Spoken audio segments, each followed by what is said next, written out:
Sahabat, selamat datang di dalam KKR Champion Mindset dan saat ini kita masuk di dalam sesi diskusi sekolah sahabat dan tentunya saya tidak sendiri, saya bersama dengan narasumber kita yaitu Pendeta Hudiard Muskita. Shalom Pak Pendeta, selamat sahabat. Selamat sahabat kepada moderator, Saudari Yola, dan para pemirsa dimanapun Anda berada. Oke, baik Pendeta. Ini karena kita sedang dalam suasana KKR dan waktunya terbatas, jadi saya mau langsung aja nih Pendeta, supaya kita segera untuk memaksimalkan waktu yang ada. Kita belajar sepanjang pekan ini mengenai dasar pemerintahan Allah. Dan di dalam pelajaran kita di Sabat Petang, di alinea terakhir dikatakan bahwa tujuan dari pelajaran ini adalah untuk menunjukkan hubungan antara bait suci, hukum Allah, hari Sabat, dan juga krisis yang akan datang mengenai tanda binatang. Kita juga akan menyelidiki relevansi Sabat bagi generasi akhir zaman. Jadi ini sepertinya masih ada hubungannya dengan pelajaran pekan lalu mengenai bait suci dan hukum Allah, yaitu dasar pemerintahan Allah. Nah, judul pembahasan kita, dasar pemerintahan Allah atau The Foundation of God's Government, yang menunjuk kepada 10 perintah Allah.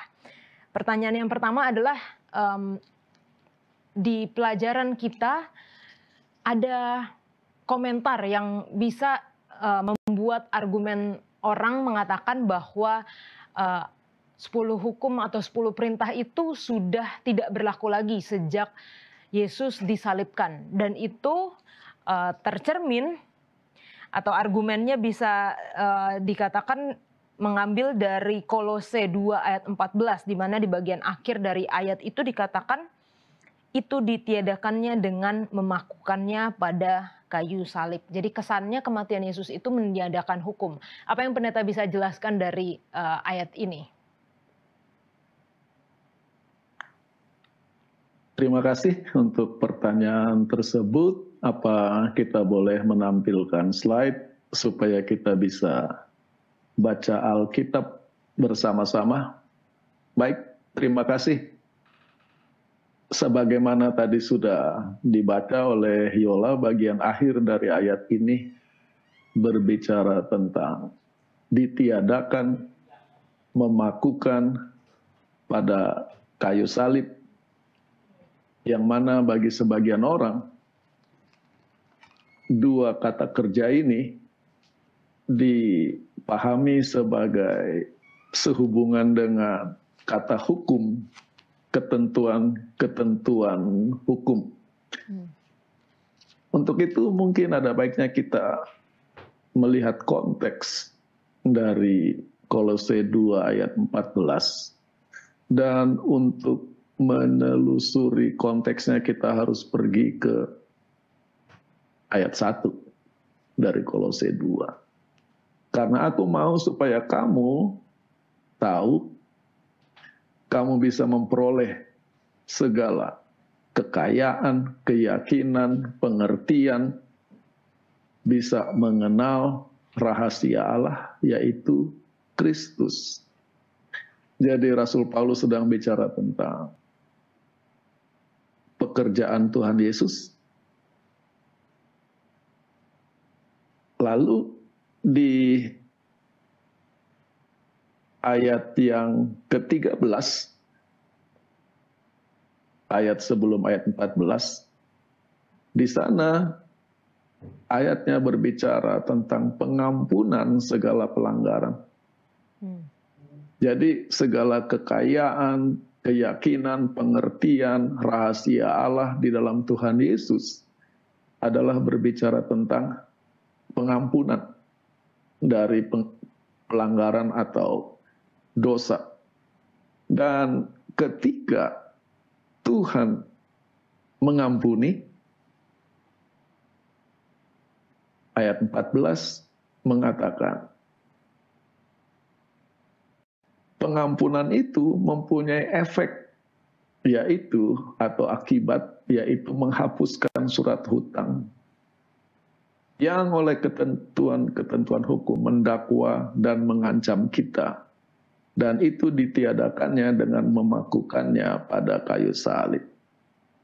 Kalau kita baca ayat 13 dan 14, maka yang ditiadakan dan dipakukan adalah surat hutang.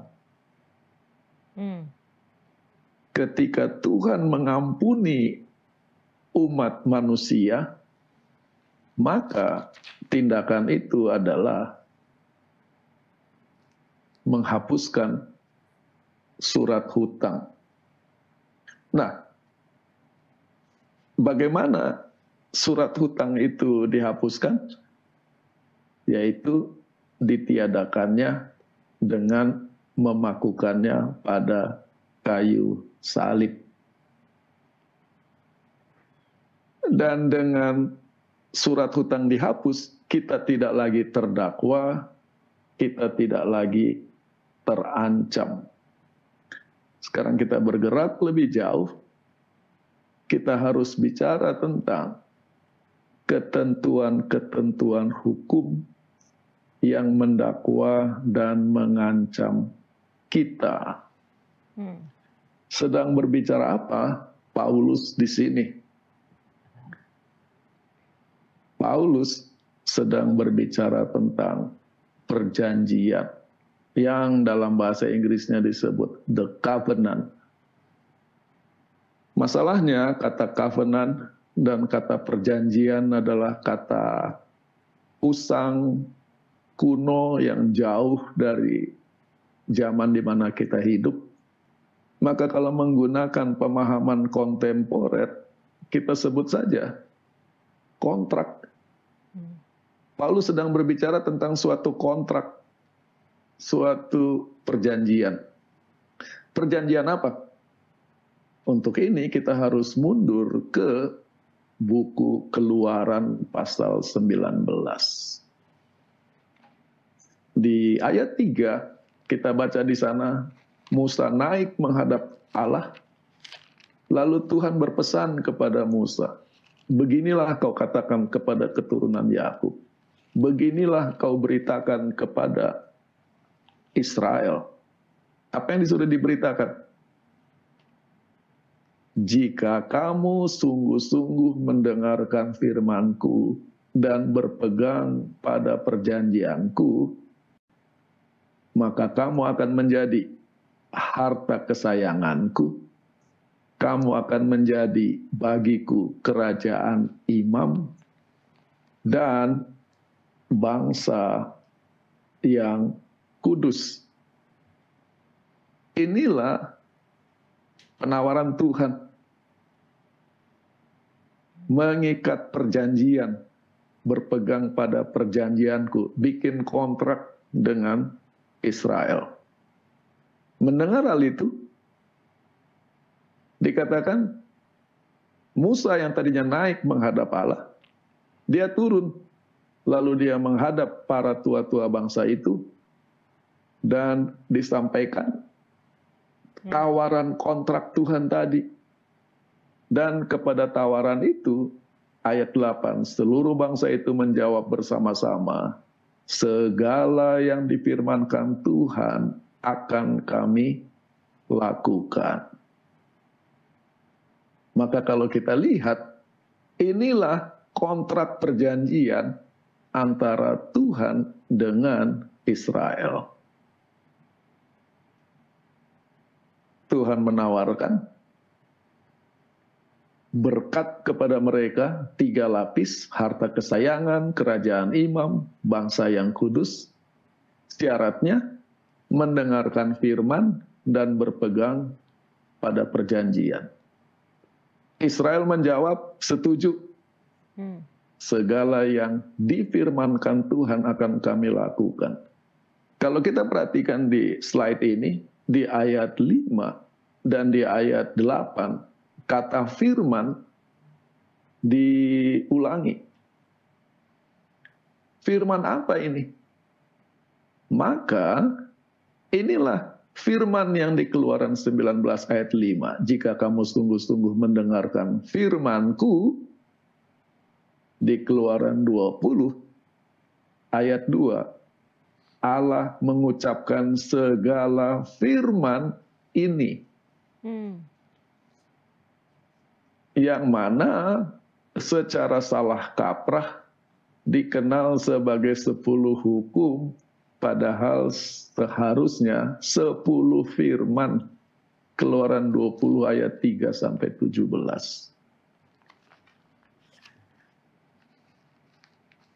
Inilah ketentuan hukum dari kontrak di Keluaran 19. Dan kita ketahui dalam kenyataannya Israel berdosa, melanggar firman, dan pelanggaran kontrak itu jadi hutang. Kontrak yang dilanggar.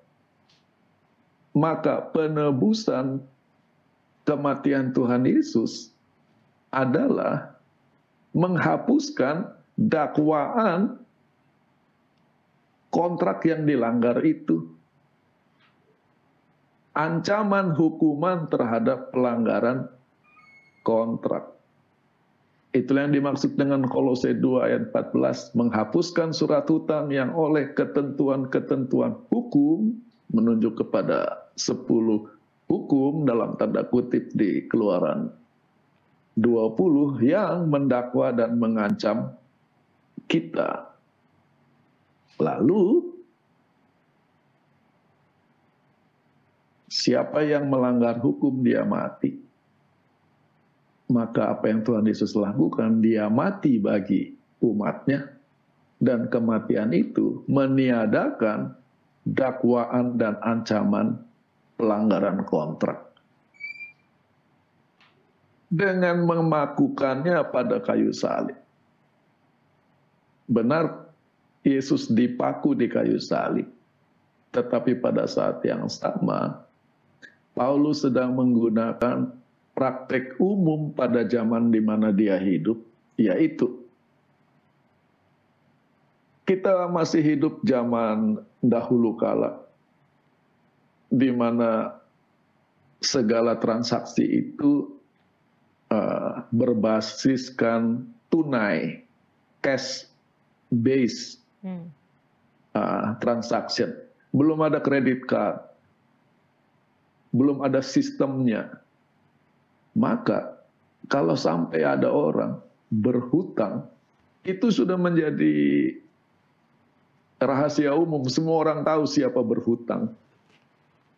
Dan di lingkungan masyarakat berbasis tunai, kalau sampai orang berhutang itu dianggap memalukan. Karena yang dihormati adalah orang yang berlebih uangnya, bukan yang sampai berhutang. Dan hal ini memalukan kalau sampai ada orang berhutang dan hutang itu bisa lunas, dan surat lunas itu ditandatangani, biasanya itu dipaku di ruang tamu rumahnya supaya setiap orang yang ke rumahnya sudah lihat bahwa dia sudah bukan orang berhutang lagi. Memakukannya pada kayu salib. Itulah indahnya pengampunan. Jadi yang disalib, dipakukan di kayu salib bukan 10 firman, itu adalah isi kontrak. Tetapi akibat pelanggaran kontrak. Sekarang kita bergerak lebih jauh. Ketika Tuhan berjanji kepada Israel, kamu akan menjadi harta kesayanganku, kamu akan menjadi bagiku kerajaan imam, kamu akan menjadi bangsa yang kudus. Dan Tuhan memberi 10 firman, maka fungsi 10 firman itu adalah proses cara Tuhan membentuk, membangun Israel menjadi harta kesayangan, menjadi kerajaan imam, menjadi bangsa kudus. Jadi hukum itu adalah instrumen alat Tuhan untuk membangun Israel menjadi bangsa yang unik, dan keunikannya dalam bentuk kekudusan. Jadi hukum itu adalah cara Tuhan bekerja. Hubungan antara perjanjian dengan hukum. Lalu pertanyaan, apa hubungannya dengan saya? Saya kan bukan Israel. Maka kita harus pergi ke buku Yesaya 52 ayat 7. Betapa indahnya kelihatan dari puncak bukit-bukit kedatangan. Alkitab bahasa Indonesia cuma punya 4 poin. Alkitab bahasa Inggris punya 5 poin. Kedatangan Dia yang membawa kabar baik, kabar kedamaian, kabar sukacita tentang hal-hal yang baik, glad tidings of good things, kabar keselamatan, yaitu di dalam Alkitab bahasa Indonesia dikatakan Allahmu itu Raja. Tetapi di dalam Alkitab bahasa Inggris, the New King James Version, your God reigns. Ini adalah 2 hal yang sama sekali berbeda. Raja itu adalah status Tuhan Raja. Your God reigns, kata reigns itu adalah kata kerja. Bahwa Tuhan sedang memerintah. Bahwa Tuhan sedang berkerajaan. Bahwa Tuhan sedang berdaulat. Dan kalau Tuhan sedang bekerja, maka akibatnya adalah kabar baik, kabar damai, kabar gembira, kabar keselamatan. Dan oleh Paulus dikutip di surat Roma.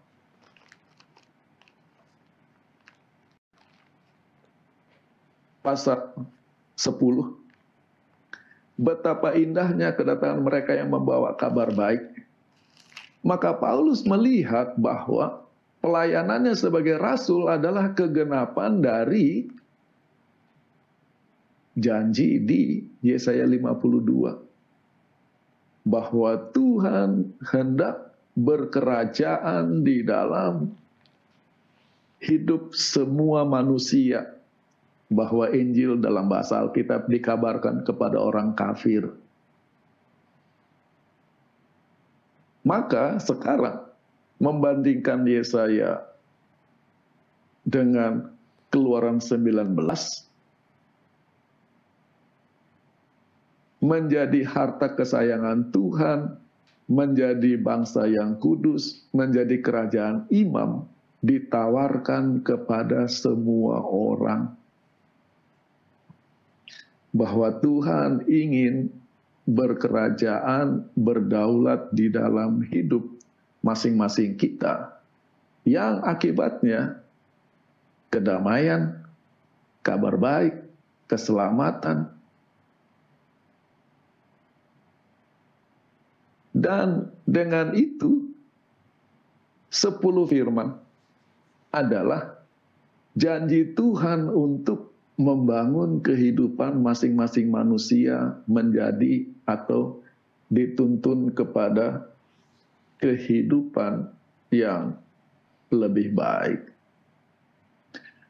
Penjelasan ini sudah panjang, tapi tanggung kalau saya tidak teruskan. Ada ayat di Wahyu 9 ayat 20 dan 21. Ayat ini jarang dibaca orang dan perlu penjelasan panjang lebar. Saya tidak akan membahas konteksnya, tetapi sekarang kita baca. Wahyu 9 ayat 20 dan 21. Tetapi yang tersisa dari umat manusia yang tidak terbunuh oleh bala sampar itu tidak bertobat dari perbuatan tangan mereka,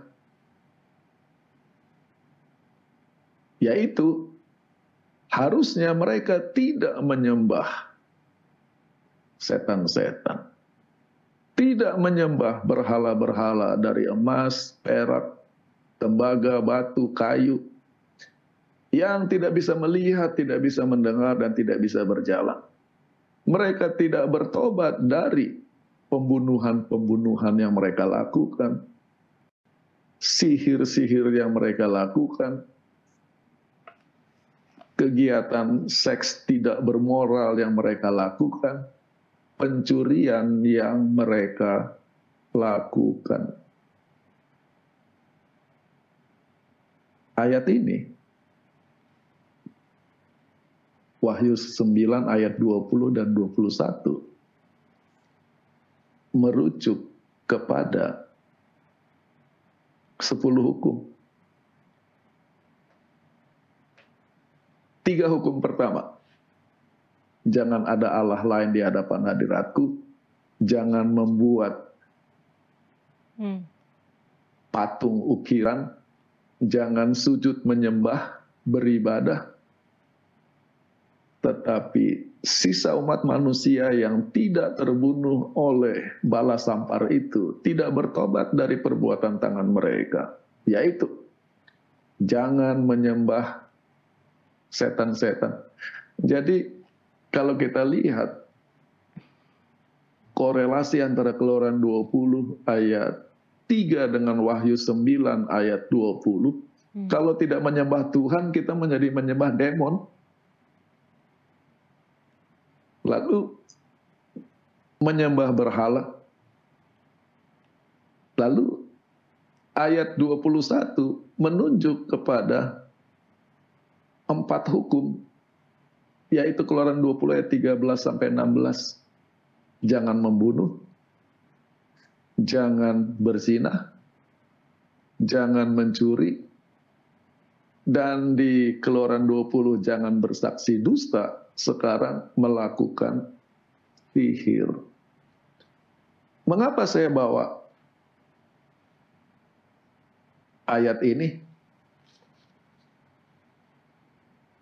Kata kuncinya adalah tidak bertobat dari perbuatan tangan mereka. Yang mana sangat kontras dengan Keluaran 20 ayat 2. Akulah Tuhan Allahmu yang membawa kamu keluar dari negeri Mesir, dari rumah perbudakan. Jadi di Keluaran 20, 10 perintah itu adalah respon kepada apa yang Tuhan lakukan. Tetapi kalau kita bergantung kepada perbuatan tangan kita, the works of their hands, walaupun di dalam Tuhan tetapi dengan usaha tangan sendiri, kita akan berakhir menyembah berhala, menyembah iblis, menjadi pembunuh, menjadi pezina, menjadi pencuri, menjadi penyihir. Jadi 10 perintah, slide-nya sudah mungkin, adalah berkat. Dan di dalam pelanggaran kita, kita terancam. Karena kita jadi hidup jauh dari Tuhan. Dan Tuhan di dalam kasih-Nya menjangkau, mengampuni, mati bagi kita untuk menghapuskan surat hutang terhadap kontrak itu. Kurang lebih inilah penjelasan singkat untuk Kolose 2 ayat 14. Oke, terima kasih Pendeta untuk penjelasannya. Ini luar biasa. Saya nggak bisa berpikir bahwa ayat-ayat ini bisa nyambung, dan ternyata memang kalau kita baca Alkitab dengan teliti, kita bisa melihat yang ada di sini dan di sana, dan ternyata itu sangat berkaitan sekali. Pertanyaan selanjutnya, Pendeta, sebelum Yola lanjutkan, ya, bagi kita mungkin ini seolah-olah dibuat-buat.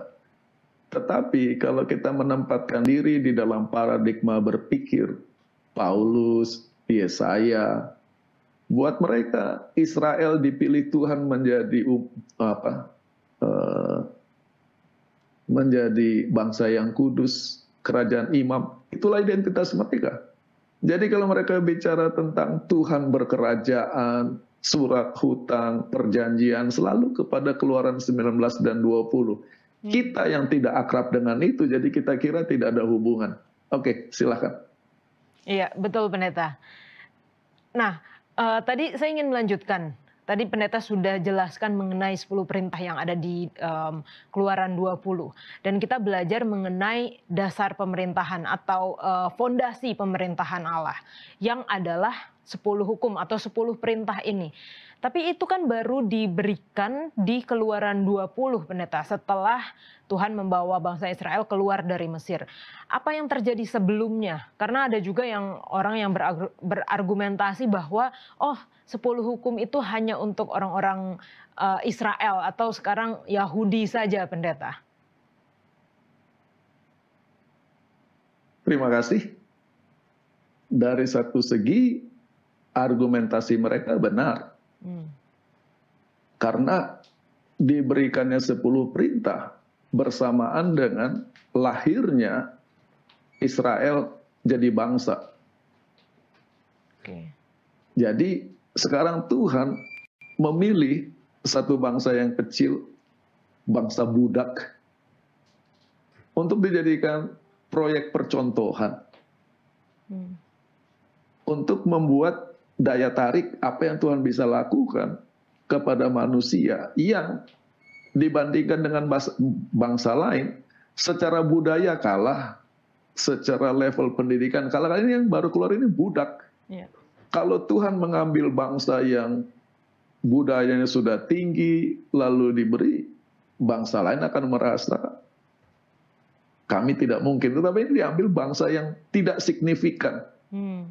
Karena kita lahir baca Alkitab, kita kira Israel itu maha penting. Justru karena mereka tidak signifikan, justru Tuhan pilih. Saya bisa punya ayatnya, tapi bukan saatnya sekarang. Tetapi, kalau kita mau cari mana 10 hukum pertama, kedua, ketiga, memang tidak ada di Alkitab. Untuk itu, orang bisa katakan tidak ada hukum sebelum Israel. Cara berpikir yang lain, secara konsep, secara dasar berpikir, sudah ada. Pertama, 10 firman tidak lebih dari apa yang Tuhan rindu dialami oleh Israel sebagai bangsa. Mereka baru merdeka. Kalau setelah merdeka, mereka saling mencuri satu sama lain, saling berdusta satu sama lain, saling membunuh satu sama lain, kemerdekaan itu tidak ada gunanya. Hanya dari satu kekacauan perbudakan kepada kekacauan lain. Maka, seperti yang sering kali kita dengar, 10 perintah itu adalah ekspresi karakter tabiat Tuhan. Kalau itu yang terjadi, maka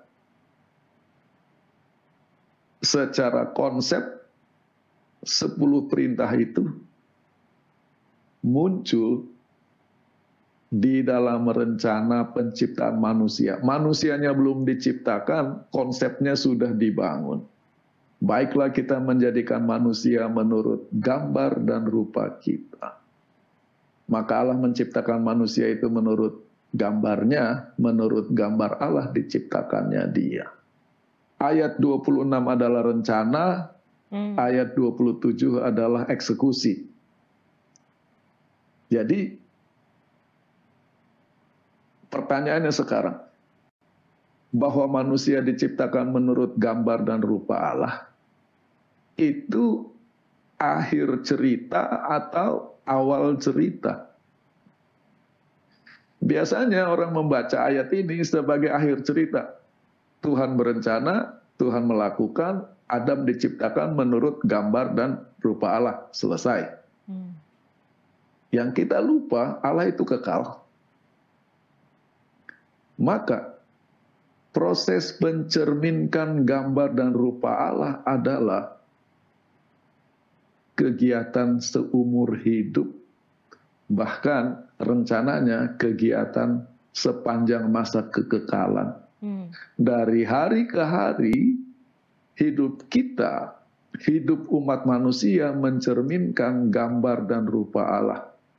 Maka dari awal penciptaan, prinsip menjadi harta kesayanganku, menjadi bangsa kudus sudah ada di sana. Kita pindah. Bagaimana cara mencerminkan gambar dan rupa Allah? Di Kejadian 2. Pengetahuan yang baik dan yang jahat. Terima kasih, slide-nya sudah ditampilkan.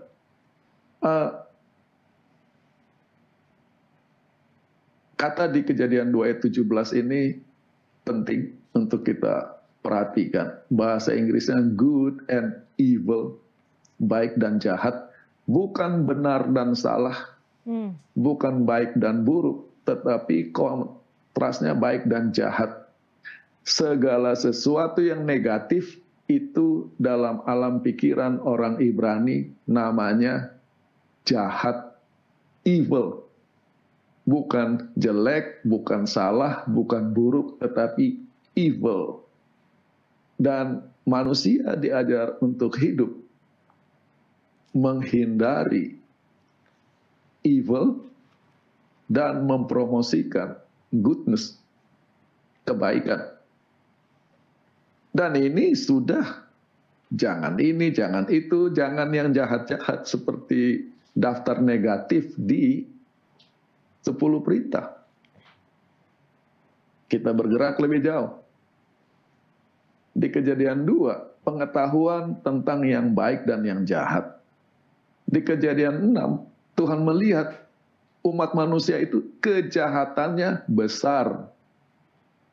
Kecenderungan hatinya kejahatan semata-mata. Lalu, Nuh kontras dengan orang sejamannya. Pertama, mendapat kasih karunia di mata Tuhan. Yang mana kalau dibaca dalam konteks Kejadian 2 ayat 17, dia menerima pengetahuan dari Tuhan, sehingga ayat 9, Nuh adalah orang yang benar dan tidak bercela, baik dibanding jahat orang sejamannya. Kita bergerak lebih jauh. Abraham. Tuhan berkata, aku telah memilih dia supaya diperintahkannya, anak-anaknya, keturunannya melakukan kebenaran dan keadilan. Inilah deskripsi dari kebaikan di Kejadian 2 ayat 17.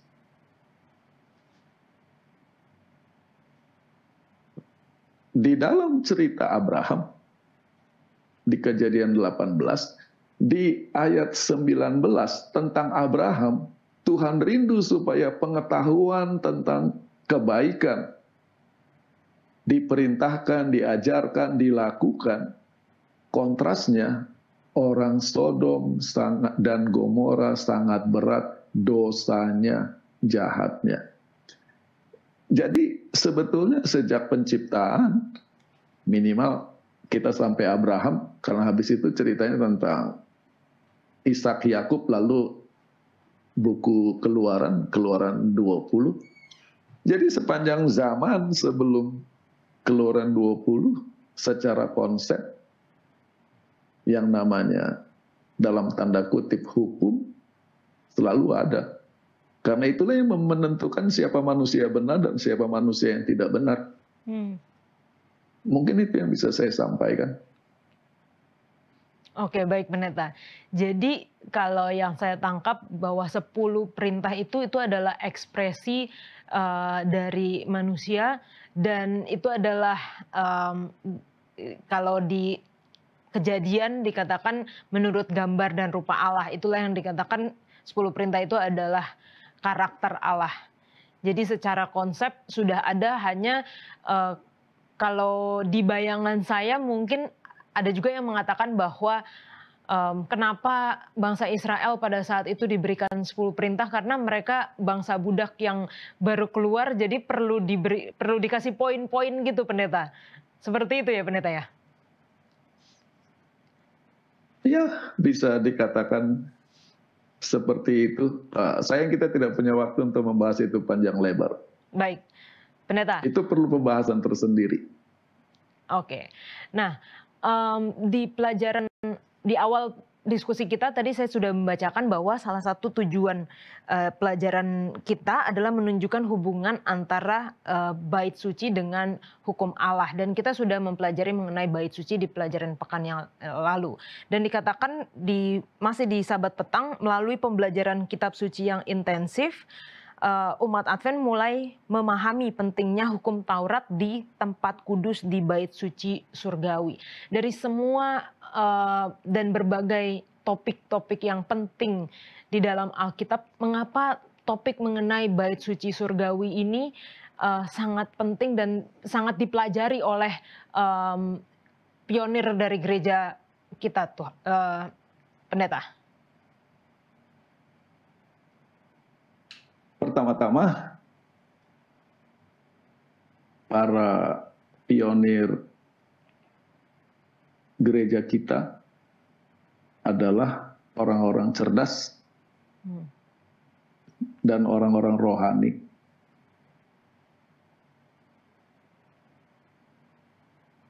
Waktu itu mereka belum sampai kepada terang Sabat, belum sampai. Apa yang terjadi? Mereka akan melakukan ibadah kebaktian seperti tradisi gereja mereka pagi hari, Sabat siang sampai sore bahkan malam mereka isi dengan belajar Alkitab, diskusi Alkitab. Dan keturunannya dari kegiatan belajar Alkitab setelah kebaktian itu adalah apa yang sekarang menjadi dinamakan sekolah Sabat. Yang mana sayangnya sekolah Sabat sekarang diadakan sebelum ibadah, jadi waktunya seringkali dipotong-potong, yang mana pionir kita dulu itu sekolah Sabatnya itu nanti habis ibadah, karena sampai tutup Sabat sepanjang malam minggu pun mereka akan habiskan waktu untuk itu. Tadi saya katakan, satu, mereka cerdas, yang kedua mereka rohani. Maka di dalam membaca Alkitab, kembali tadi sudah saya singgung, mereka membaca Alkitab mencoba memahami alam pikiran orang Ibrani, pemilik pertama, penerima pertama dari Alkitab. Kita lupa bahwa Alkitab itu aslinya ditulis kepada orang Ibrani. Nanti baru kita bangsa lain ikut baca, ikut percaya. Yang mana seringkali kita jadi lupa, kita kira Tuhan itu orang Indonesia, Abraham orang Indonesia, Daud orang Indonesia, karena kita membaca Alkitab sebagai orang Indonesia. Maka di dalam alam pikiran orang Ibrani,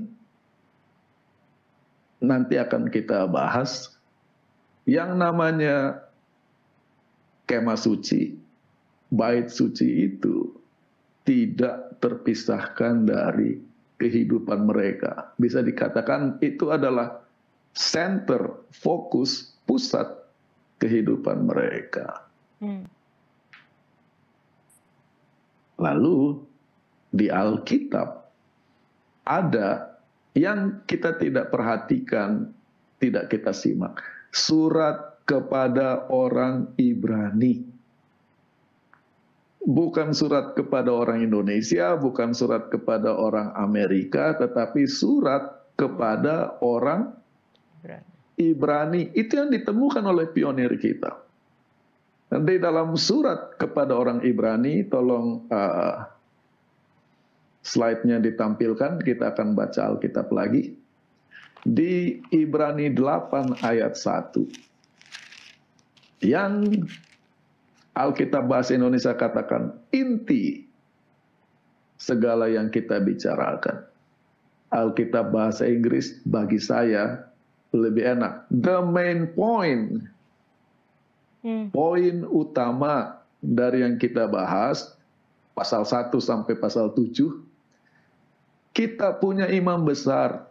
Ini suratnya kepada orang Ibrani, cara berpikirnya adalah tentang bait suci, kemah suci. Yang mana imam besar itu sekarang berada di sorga. In the heavens. Di sorga. Ayat 2. Imam besar itu melayani di bait suci, tempat kudus, sanctuary. Yang bahasa Inggris, the true tabernacle.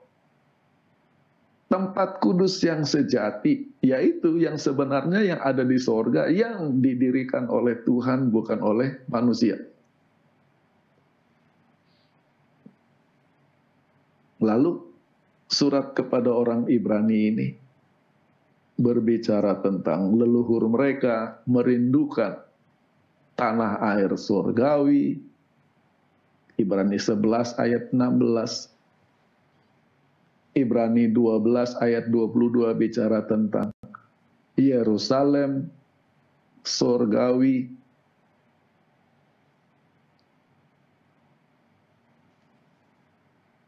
Mungkin slide-nya sudah bisa disimpan. Ada satu hal yang ingin saya bagikan. Tidak saya rencanakan. Cuma mungkin bagus kita dengar. Kota yang menjadi kota sucinya orang Ibrani adalah Yerusalem. Yang mana menurut para rabi, jadi ini zaman sesudah Alkitab, kata Yerusalem itu bisa dibaca sebagai Yerusalem. Di dalam bahasa Ibrani kata im itu untuk akhiran bentuk jamak. Kurang lebih seperti huruf S dalam bahasa Inggris. Di buku Mazmur ada ayat yang mengatakan Yerusalem adalah kota yang dibangun rapat. Yang mana itu terjemahan bahasa Indonesia, tetapi kembali berdasarkan ayat itu para rabi mengatakan, ini bukan rabi-rabi zaman Yesus ya, ini sudah sesudahnya. Kalau Yerusalem itu Yerusalem, Salem artinya damai, tapi Salaim bisa berarti jamak. Kalau gitu yang satu di mana? Jadi ada Yerusalem duniawi, ada Yerusalem surgawi. Dan alam berpikir Yerusalem kembar, duniawi dan surgawi, inilah yang dipetik oleh penulis surat Ibrani. Kamu sudah datang kepada the heavenly Jerusalem, the heavenly tabernacle, the heavenly high priest, the heavenly country. Ingat surat ini kepada orang Ibrani. Buat mereka nyambung. Buat kita, wah doktrin Ka'bah di sorga atau doktrin bait suci di sorga. Aneh. Buat mereka yang sorga dengan dunia itu kembar. Apa yang ada di dunia merupakan cerminan dari apa yang ada di sorga. Kita dorong lebih jauh. Surat Ibrani kalau kita pahami secara konservatif, yaitu percaya bahwa penulisnya adalah Rasul Paulus, ditulis kalau begitu tahun 50-an. Oke. Secara tidak sadar, surat ini mempersiapkan orang Ibrani untuk kehancuran Yerusalem dan Ka'bah tahun 70. Dan sejak itu sudah tidak ada lagi bait suci. Untuk waktu yang sangat lama Yerusalem hancur. sisanya tinggal sepenggal tembok yang ada sekarang, tapi yang aslinya hancur. Lalu orang Ibrani bertanya, kalau Yerusalem sudah jadi puing, bait suci tidak ada, bagaimana nasib kita? Maka surat Ibrani mempersiapkan mereka untuk melihat bukan lagi kepada Yerusalem duniawi, bait suci duniawi, tetapi Yerusalem sorgawi, bait suci sorgawi dengan imam besar sorgawi, dan itulah pengharapan mereka yang dibagikan kepada kita, dan itu yang ditangkap oleh pionir gereja Advent. Surat Ibrani jawabannya, Yola. Baik. Slide-nya sudah cukup. Ya. Terima kasih pendeta untuk penjelasannya. Ini juga menjelaskan berarti mengapa bait suci itu begitu penting di pikiran bagi orang-orang Ibrani, begitu ya pendeta ya? Benar. Baik. Ini kalau saya boleh bertanya pendeta, saya pernah membaca bahwa di kitab Wahyu dikatakan ketika Yohanes diberikan penglihatan ke surga, dikatakan di situ tidak ada lagi bait suci, dan itu menjadi pertanyaan juga bahwa apakah yang di pendeta jelaskan tadi yang kembar itu, apakah wujudnya itu adalah Yesus sendiri atau bagaimana pendeta?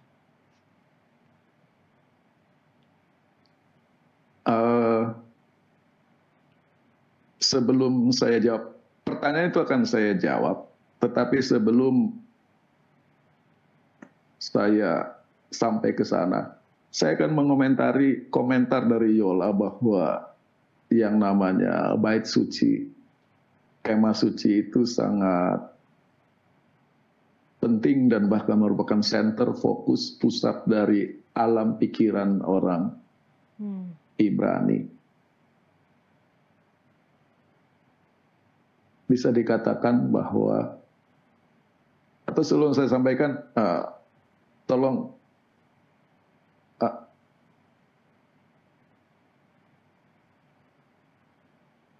slide dipasang. Banyak orang tidak memperhatikan struktur dari Keluaran 20.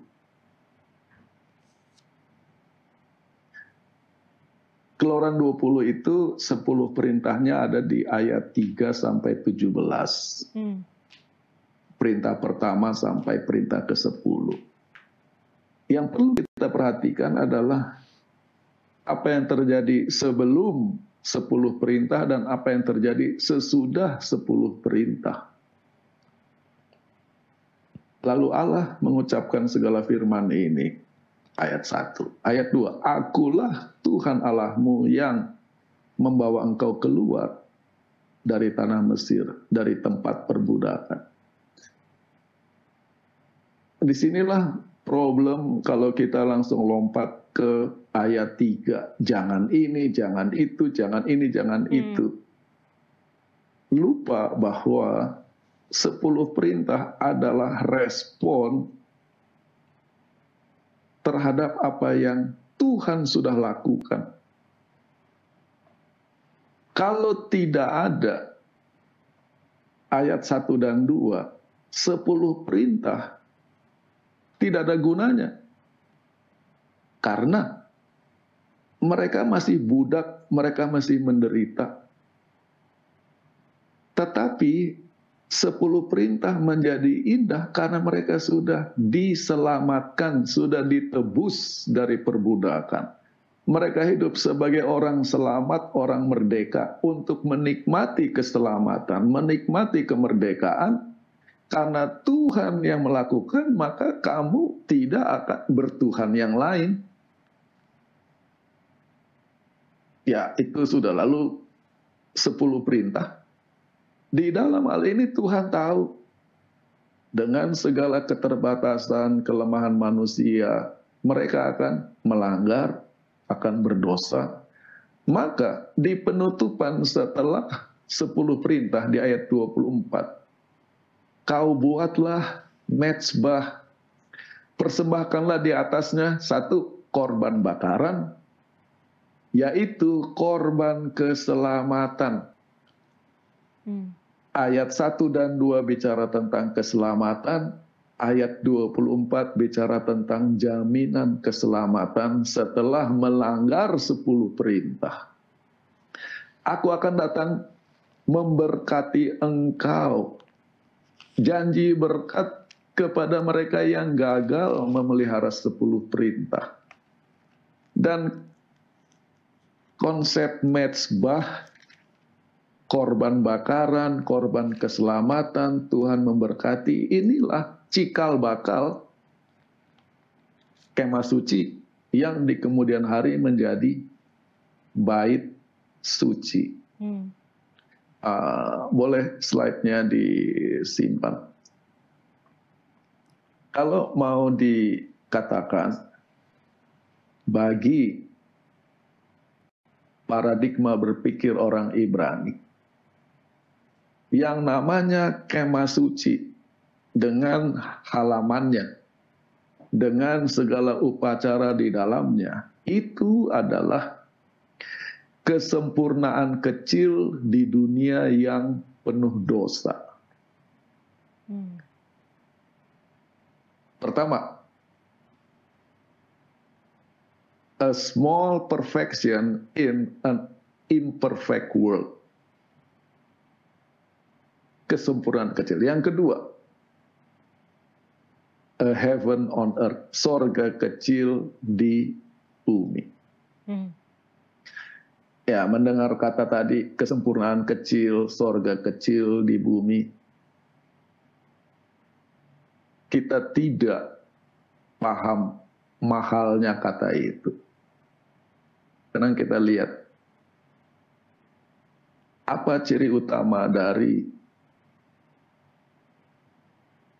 kegiatan di kemah suci dan di bait suci? Yaitu korban pagi dan petang. Pagi dan petang. Korban keselamatan. Lalu kabar yang disampaikan adalah pengampunan, keselamatan. Di tengah-tengah suasana penyembelihan dan pembakaran, di situ ada dupa untuk menghapus, mengalahkan bau anyir darah. Seringkali kita lupa, dan di dalam aplikasi rohaninya di Alkitab, dupa itu bagaikan doa. Fungsi doa kita pikir adalah menyampaikan permohonan kepada Tuhan. Tetapi kalau kita melihat di kemah suci, fungsi dupa adalah untuk mengalahkan, meresap, menghilangkan bau-bau kematian. Maka fungsi doa adalah untuk membuat hidup kita lebih sorgawi di duniawi yang penuh dosa ini. Dunia kita adalah dunia yang gelap, ada menorah di sana, ada lampu. Lalu seperti saya katakan tadi, bahwa persembahan korban itu pagi dan petang menjadi ketetapan selama-lamanya. Janji kekekalan sudah di sana, kata selama-lamanya. Itulah yang saya maksud tadi dengan sorga kecil di dunia, a small perfection. Imamnya, jubahnya harus indah, menggambarkan keindahan Tuhan. Dan semua itu adalah mencerminkan tabiat Allah, yaitu 10 perintah. Dalam arti panggilan untuk hidup lebih baik, tetapi di dalam kegagalan kita ada jalan keluarnya. Dan itu yang membuat sorga di dunia, bahwa jalan keluar untuk problem dosa sudah ada di sana. Satu lagi, tolong slide ditampilkan. Ada seorang menulis disertasinya Jangan baca bukunya karena sukar. Ini buku bicara tentang apa yang disebut source criticism. Yang unik, ketika disertasinya diterbitkan jadi buku, judulnya adalah The Sanctuary of Silence. Bait suci yang diam. Slide-nya sudah bisa dicabut. Kenapa Israel Noll, penulis buku ini, bicara tentang The Sanctuary of Silence?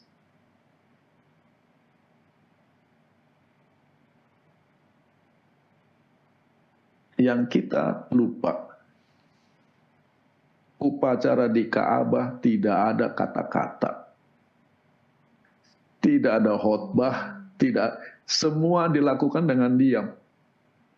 Korban darahnya dipercik, korban dia, semua diam. Beda dengan gereja kita yang meriah ya. Semua orang bicara dari awal kebaktian sampai akhir kebaktian, penuh dengan pembicaraan. Bait suci, kemah suci adalah kegiatan yang tanpa kata-kata. Apa mereka ada belajar? Ada di sinagog, bukan di bait suci. Apa pekabarannya?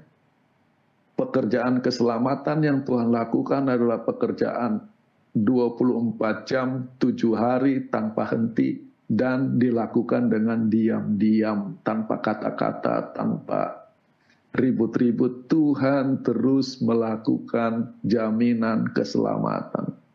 The Sanctuary of Silence. Dan itu adalah model untuk pekerjaan penebusan yang Tuhan sedang lakukan. Jadi ini dengan panggilan kepada Israel, kontrak dengan Tuhan, Tuhan menjadi Allah mereka, mereka jadi umat Tuhan. Isi kontraknya ada di 10 perintah, di akhir 10 perintah disediakan sistem jalan keluar kalau kontrak dilanggar. Tadi kita sudah baca Keluaran 20. Lalu dibangunlah kemah suci. Itu adalah model dari pekerjaan penebusan. Yang seterusnya, sampai kita datang ke ujung Alkitab. Boleh tolong slide ditampilkan. Wahyu 11 ayat 19.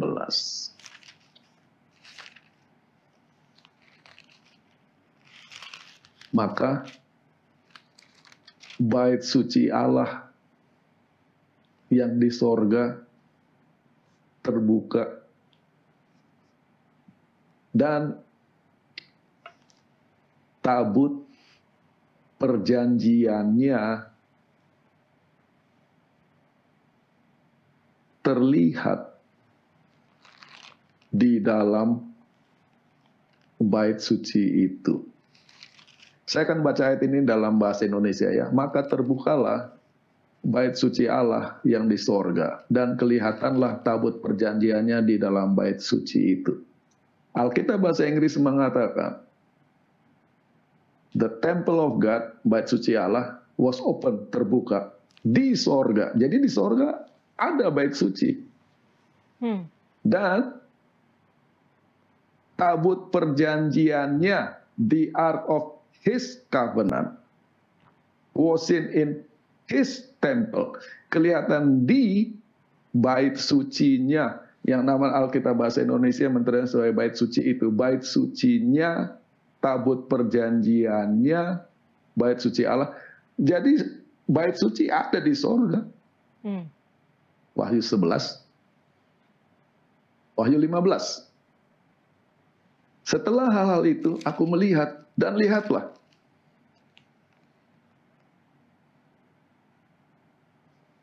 the temple of the tabernacle of the testimony in heaven was open. Di dalam Alkitab bahasa Inggris, kata yang digunakan adalah pasif, was open, terbuka. Di dalam Alkitab bahasa Indonesia, dengan segala hormat kepada penterjemah ayat ini, saya tidak mengerti kenapa dia tulis orang membuka. Siapa orang di sorga?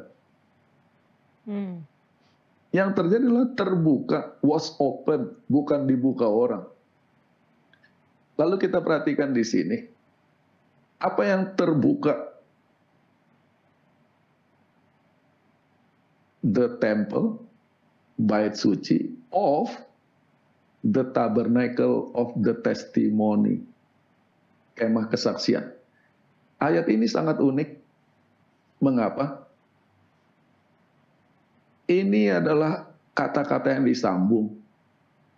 Tetapi sebetulnya secara sejarah ini adalah dua hal yang berbeda. Kemah kesaksian adalah kemah suci yang dibangun orang Israel di padang belantara ketika mereka keluar dari Mesir. Dan terus ada sampai zaman Daud.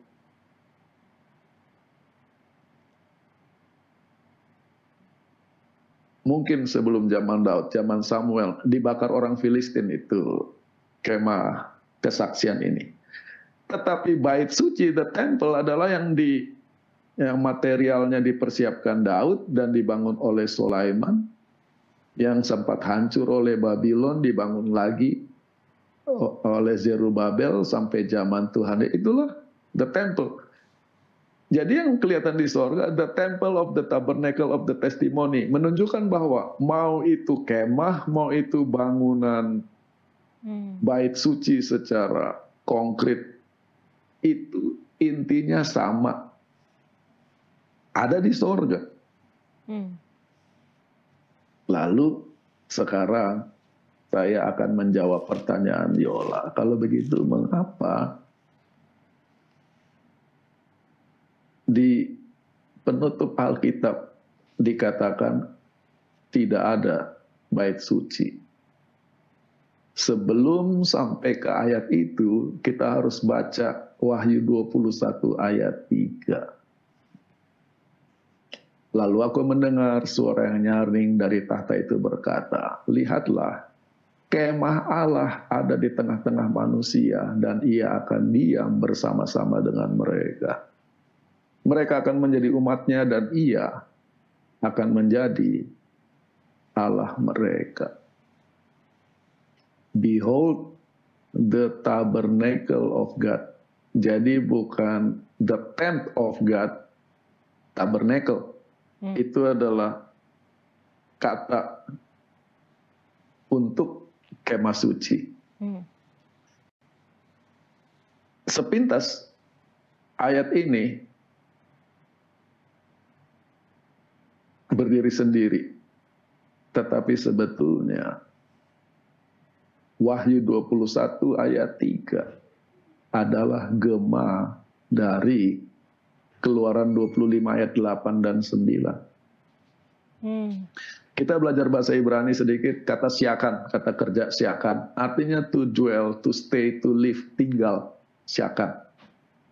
Di Keluaran 25 ayat 8, biarlah mereka membangun bagiku mikdas, tempat kudus, supaya aku bisa syakan, tinggal di antara mereka. Ayat 9, seperti semua yang kutunjukkan kepadamu, yaitu pola dari tabernakel, miskat. Kalau Yola lihat bahwa di Keluaran 25 ayat 8 dan 9, ada dua kata untuk kemah suci. Yang pertama adalah sanctuary, dari kata Latin sanctuarium, dari kata sanctus, suci, akhiran adalah tempat, seperti akuarium, aqua adalah air, akhiran adalah tempat, seperti auditorium, mendengar lalu akhiran adalah tempat, maka sanktuarium, dari situ kata sanctuary adalah tempat suci, kata mikdas, kata kodes, kudus, tempat. Tetapi yang unik adalah kata kerja, supaya aku tinggal, siakan. Lalu di ayat 9, kata untuk tempat kudus di situ adalah tabernakel, yang bahasa Ibrani miskan, yaitu tempat tinggal. Jadi kata kerja tinggal dengan tempat tinggal di ayat 9 adalah akar kata yang sama dalam bahasa Ibrani. Keluaran 25 ayat 8 dan 9. Masalahnya, kita baca Alkitab bahasa Inggris. The tabernacle of God is with man and he will dwell with them. Ada Alkitab. Kita punya Alkitab Inggris Indonesia. Ada juga Alkitab Hebrew English. Jadi the Holy Scripture Hebrew and English. Kalau kita lihat isinya begini, inilah Injil. Yang uniknya bagi saya adalah ketika membaca Alkitab Perjanjian Baru dalam bahasa Ibrani. Ini adalah contoh Injil Matius pasal 1. Satu sisi adalah the New King James Version, sisi lain adalah bahasa Ibrani dari Alkitab Perjanjian Baru. Yang mana Alkitab Perjanjian Baru kan aslinya bahasa Greka. Yang mana kalau kita baca Wahyu 21 ayat 3, menurut The Bible Society of Israel, BSI, dalam bahasa Ibraninya Wahyu 21, lihat miskan Allah ada di tengah-tengah the children of Adam.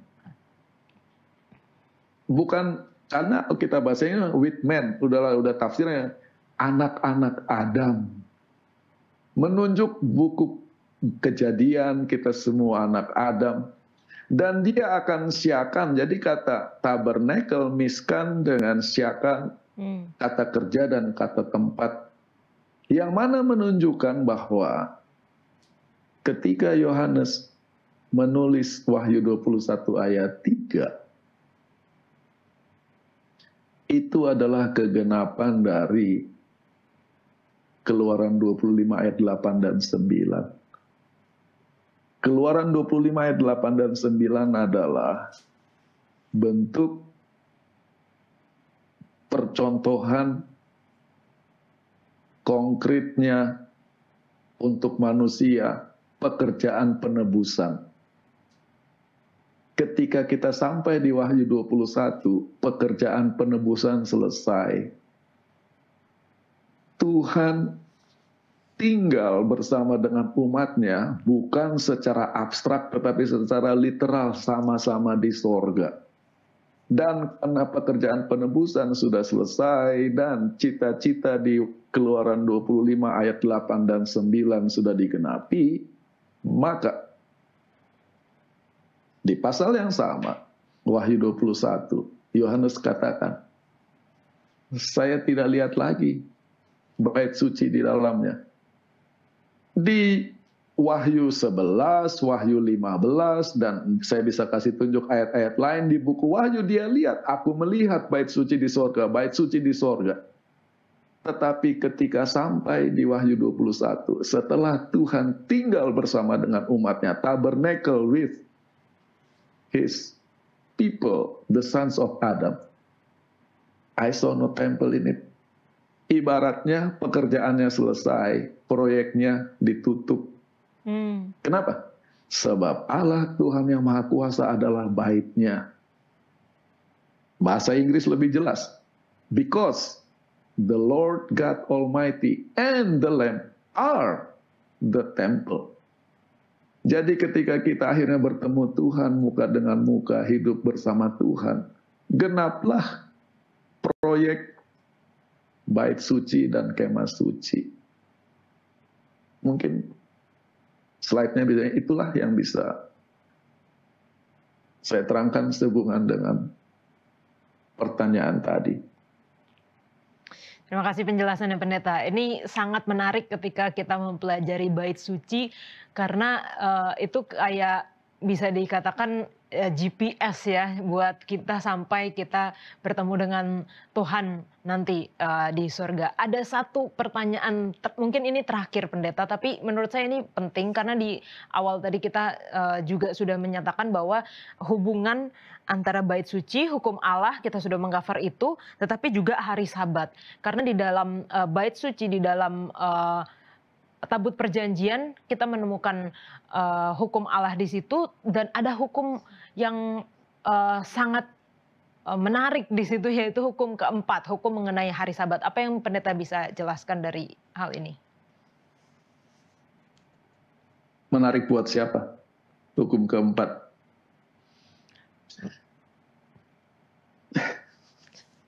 Apa yang terjadi? Hukum keempat itu dikatakan menarik.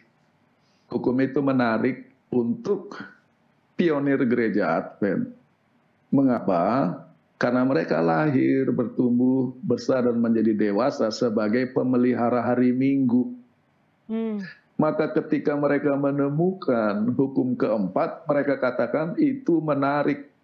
Tapi untuk kita yang lahir sudah di hari ketujuh, bukan kita tidak menghargai, tapi itu adalah kenyataan. Jadi kata menarik. Nah, untuk itu apa indahnya perintah keempat dalam hukum? Perintah keempat itu sangat panjang ya di Keluaran 20 ayat 8 sampai 11. Perintah keempat hari Sabat lebih panjang dari perintah kelima sampai ke-10 jumlah katanya.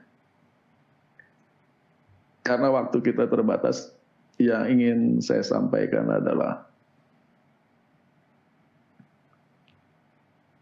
apa pentingnya perintah keempat.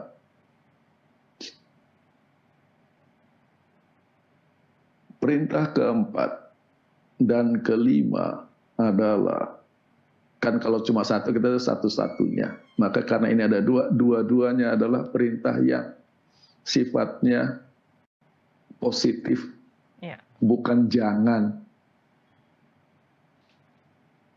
Mengapa perintah keempat sifatnya positif? Karena sementara kita diundang untuk tidak punya Allah lain, tidak membuat Allah dalam bentuk benda mati, tidak menyebut nama Allah sia-sia, tidak melakukan hal-hal yang buruk terhadap sesama manusia. Perintah keempat adalah apa yang disebut sebagai imitatio Dei, to imitate God, untuk meniru, mengimitasi Tuhan. Bahasanya adalah panggilan supaya kita meniru Tuhan, mengikut teladan Tuhan. 6 hari kamu bekerja, tapi hari ke-7 Sabat. Dan kita diundang untuk mengikut Tuhan. 6 hari lamanya Tuhan menjadikan langit dan bumi, laut dan segala isinya, dan ia berhenti pada hari ke-7. Maka kita disuruh mengikut apa yang Tuhan lakukan, berhenti. Bahasa dari Keluaran 20 ayat 11 adalah bahasa dari Kejadian 2 ayat 1 dan 2. Demikianlah diselesaikan langit dan bumi dan segala isinya. Ketika Allah pada hari ke-7 telah menyelesaikan pekerjaan yang dibuatnya itu, Alkitab Bahasa Indonesia mengatakan berhentilah. Yang mana kata berhenti itu dalam bahasa Ibrani adalah kata sabat. Jadi kalau mau diterjemahkan secara literal, bersabatlah ia pada hari ke-7. bersabatlah ia pada hari ketujuh. Jadi konsep sabat sudah ada di cerita penciptaan. Tuhan bersabat, tadi saya katakan to imitate God, karena Tuhan bersabat, kita diundang untuk bersabat. Dan kalau kita lihat di Kejadian 2 ayat 2, kata sabat bukan nama hari, tetapi kata kerja. It is a verb, bersabat, berhenti. Yang uniknya, di dalam Alkitab, bahasa Indonesia, Keluaran 20 ayat 11 sepintas sama. Sebab 6 hari lamanya Tuhan menjadikan langit, bumi, laut, dan segala isinya. Dan ia berhenti pada hari ketujuh.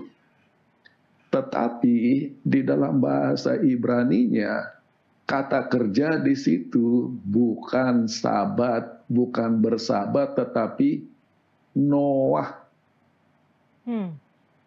Dua kata yang berbeda. Dua kata yang berbeda. Dan kata Noah itu sebagai kata kerja untuk berhenti. Dari situlah nama Nuh diambil. Kejadian 5 ayat 29. Dan memberi nama Nuh kepadanya, katanya ini doa orang tuanya ya, anak ini akan memberi kepada kita penghiburan dalam pekerjaan kita yang penuh susah payah di dunia yang sudah dikutuk oleh Tuhan ini.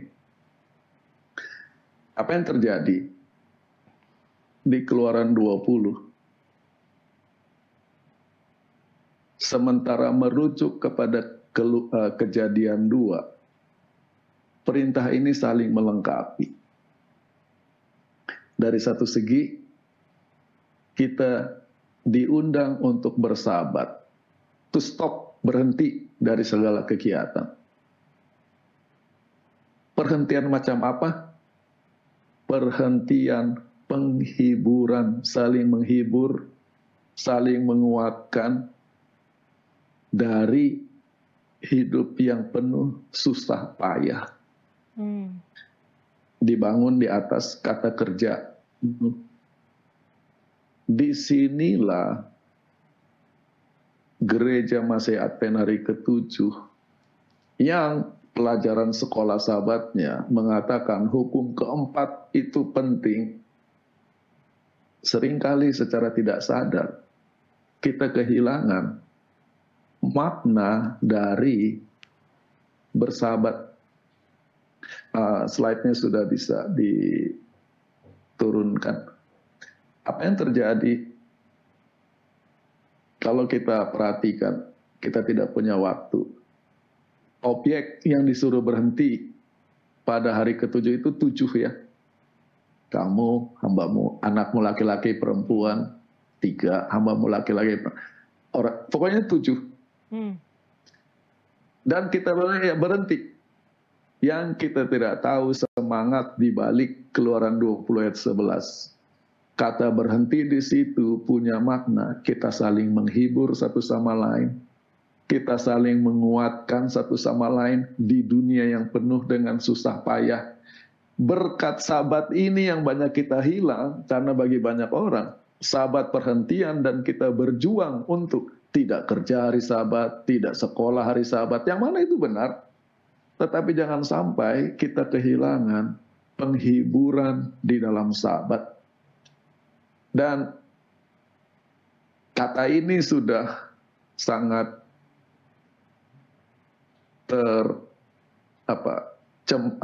sudah jadi maknanya sudah agak luntur. Rekreasi. Buat kita rekreasi adalah piknik.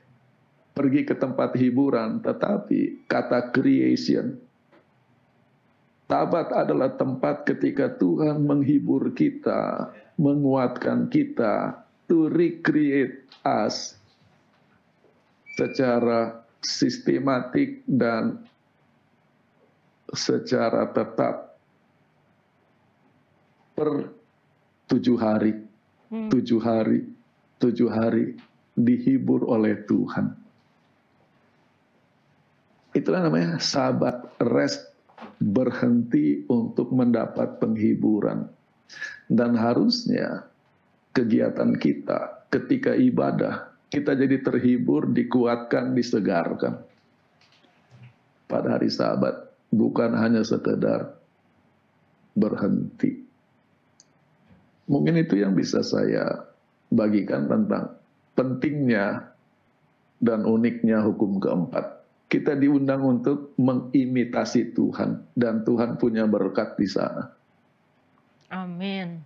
Terima kasih Pak Pendeta sudah menjelaskan mengenai hari Sabat dan hukum keempat, terutama yang kita sering lupakan, bahwa hari Sabat itu adalah bukan hanya hari perhentian, tetapi hari mendapat penghiburan, baik dari Tuhan dan juga dari sesama ya Pendeta ya. Dan kita akan belajar. Boleh ya. Yola minta waktu. Ketika kita terhibur di dalam Tuhan, kita akan hormat orang tua, kita tidak akan membunuh, kita tidak akan mencuri, kita tidak akan bersaksi dusta. Itu kuncinya. Pengalaman kita bersama Tuhan, tiap-tiap Sabat akan menentukan kualitas hidup pada 6 hari. Oke, sorry. Baik, terima kasih Pendeta.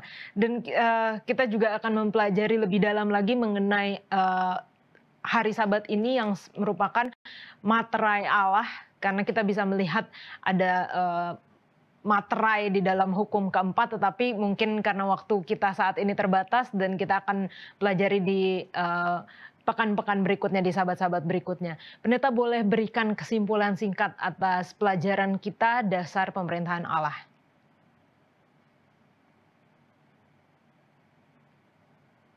Kata pemerintahan mungkin agak kurang nyaman, karena kita hidup di mana pemerintah lebih sibuk melindungi dan mengurus kepentingan mereka, tidak punya efek positif langsung kepada kita. Minimal itu yang saya rasakan. Apapun janji-janji kampanye mereka, dari level paling rendah sampai paling tinggi. Tetapi konsep dalam Yesaya 15, that God reigns, bahwa Tuhan berdaulat, bahwa Tuhan berkerajaan saat ini. Apapun yang terjadi dengan sistem politik manusia, itu merupakan jaminan. Dan undangan Tuhan kepada Israel di Keluaran 19, di Yesaya, di surat Roma menjadi panggilan universal. Dan itu adalah ketika kita diundang untuk datang kepada Tuhan dan hidup kita mencerminkan gambar dan rupanya, dan kita akan hidup damai, selamat, kabar baik. Hal-hal yang indah, yaitu menjadi harta kesayangan Tuhan. Itulah yang bisa saya simpulkan tentang hubungan antara hukum dengan baik suci. Baik, terima kasih Pak Pendeta. Dan saat ini kita akan menutup diskusi kita dengan menyanyikan lagu tutup Sekolah Sabat yang akan dipimpin oleh pemimpin lagu. Menutup acara Sekolah Sabat kita, mari pemirsa kita nyanyikan lagu Sionedi Selengkap nomor 73. Lagu Sionedi Selengkap nomor 73, Kasih Allah.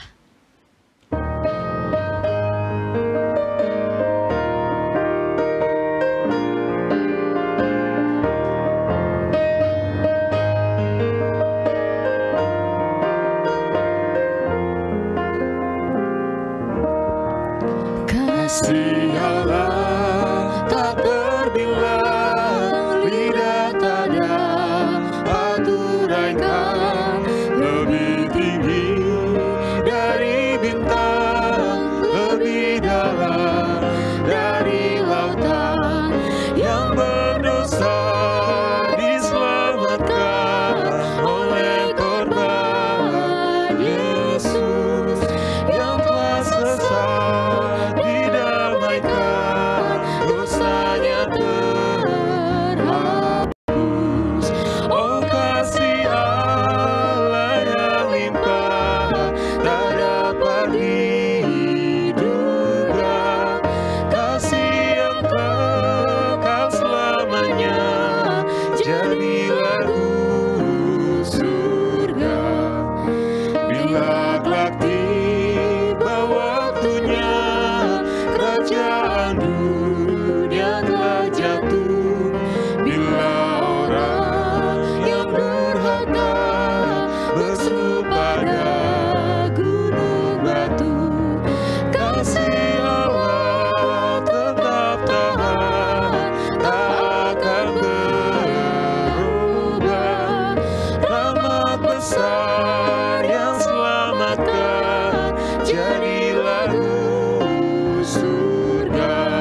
jadi lagu surga. Kalaupun laut penuh tinta dan langit menjadi kertas, rumput-rumput jadi pena, dan semua orang penulis menuliskan kasih Tuhan akan kering lautan. Langit tak dapat muatkan segenap kasih Tuhan. Oh, kasih Allah yang limpah tak dapat diduga, kasih yang kekal selamanya jadi lagu surga.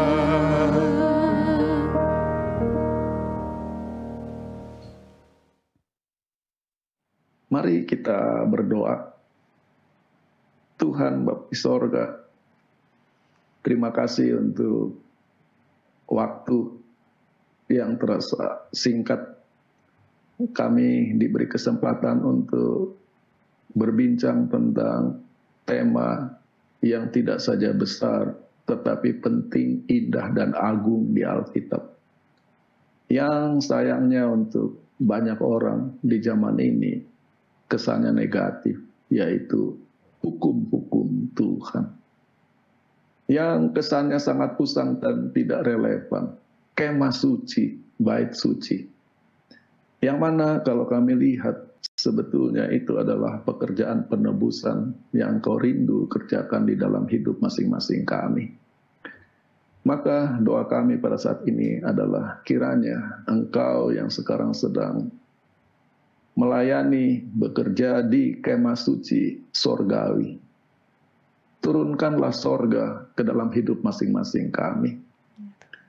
Kiranya kami akan diberkati dalam berkat pengampunan dan juga berkat penebusan dan penyelamatan.